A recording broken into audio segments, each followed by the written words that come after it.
The first humans who ever saw fire ran from it. Of course they did. It fell from the sky in a storm. It crawled across dry grass faster than any animal could run, and it ate everything it touched. For 100,000 years, fire was simply one more thing that could end you. And then, one day, someone didn't run. We will never know their name, but we know what they did because we are the proof of it. They walked toward the thing that everyone feared. They picked up a piece of it, and they kept it alive.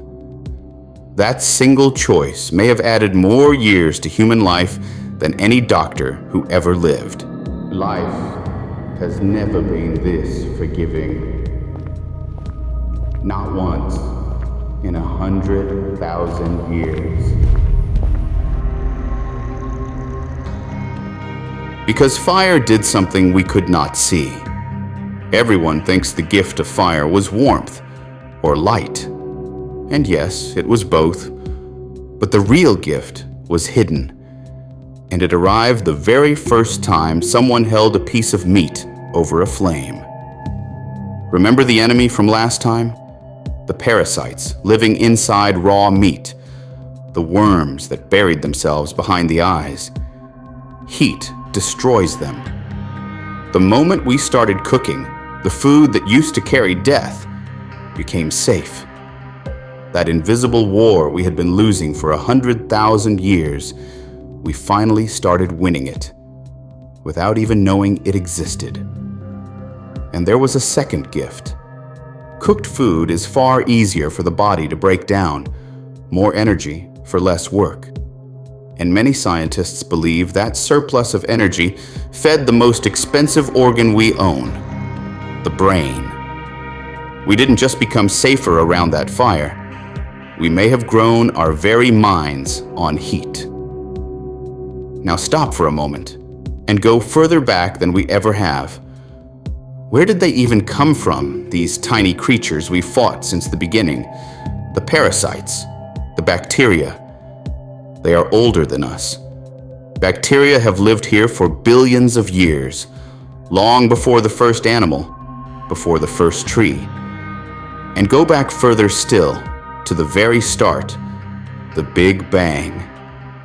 Every atom inside them, inside you, inside that first stolen flame, the iron in your blood, the carbon in your bones, was forged in dying stars from dust scattered when the universe was born.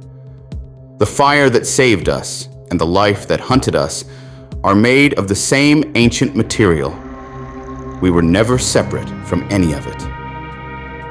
Back on the ground, fire was quietly rewriting the day itself.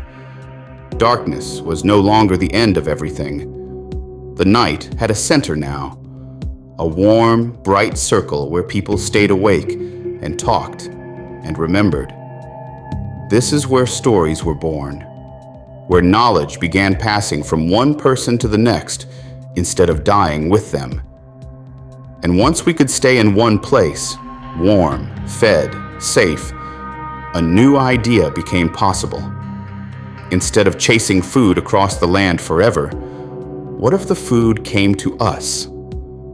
Someone noticed that a dropped seed became a plant, that you could bury a seed on purpose and wait. It sounds obvious now. It was one of the most radical things our species has ever done. We stopped following life, and we started growing it. And if the food would stay, then we could stay too. So we built. Not palaces, a ring of stones, some branches, mud, a stretched animal hide. A wall against the wind, a roof against the rain. Simple things. But for the first time ever, a human being had a place that was theirs, somewhere to rest, somewhere to heal. So look how far we've come. We tamed the thing we feared. We cooked our oldest enemy out of our food. We lit up the dark. We planted and we built.